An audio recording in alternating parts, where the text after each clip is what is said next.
পূর্ব বর্ধমানের রায়না 2 ব্লকের আলমপুর বাসস্ট্যান্ড থেকে কুমারপুর ঢাল পর্যন্ত প্রায় 5 থেকে 6 কিলোমিটার রাস্তার বেহাল অবস্থা নিয়ে তীব্র ক্ষোভ বাসিন্দাদের মধ্যে। স্থানীয়দের অভিযোগ, শেষবার লোকসভা নির্বাচনের আগে মুখ্যমন্ত্রী মমতা বন্দ্যোপাধ্যায়ের সভার সময় সাময়িকভাবে ইট ফেলে সংস্কার করা হয়েছিল, তারপর আর কেউ ফিরেও তাকায়নি। অথচ এই রাস্তার ওপর দিয়েই যেতে হয় বিডিও অফিস, থানা, হাসপাতাল সহ একাধিক গুরুত্বপূর্ণ দপ্তরে।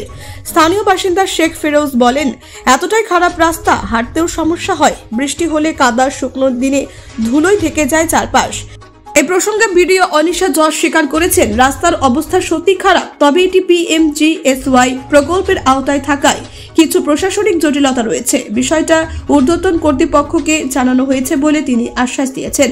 তবে কবে সংস্কার হবে সেই উত্তর নেই কারো কাছে। ফলে প্রশাসনের গা ছাড়া মনোভাবেই ক্ষোভ বাড়ছে স্থানীয়দের মধ্যে। Bureau report, Bangla digital TV. কি বলবেন, কুমারপুর থেকে নিয়ে আলমপুর বিডিও অফিস হয়ে আলমপুর বাস স্ট্যান্ড পর্যন্ত এই রাস্তাটা তো জঘন্য। আপনার বিডিও অফিসে আছে, থানা আছে, এসব আছে, এসব আরও এখানে চাবুক হওয়ার রাস্তা দরকার। সে রাস্তা মানুষ চলতেই পারছে না, এত গর্ত হয়ে গেছে। কি চাইছেন? বর্ষার রাস্তা ভালো চাই আমরা। কি নাম? রাস্তা ভালো। আমার নাম শেখ ফিরোজ। বাড়ি মাধবদী।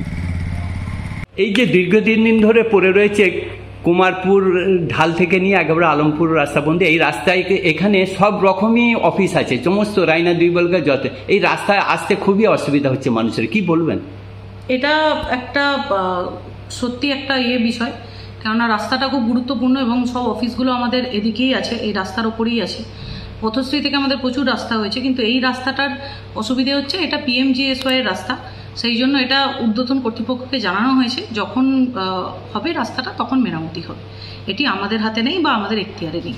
ধন্যবাদ।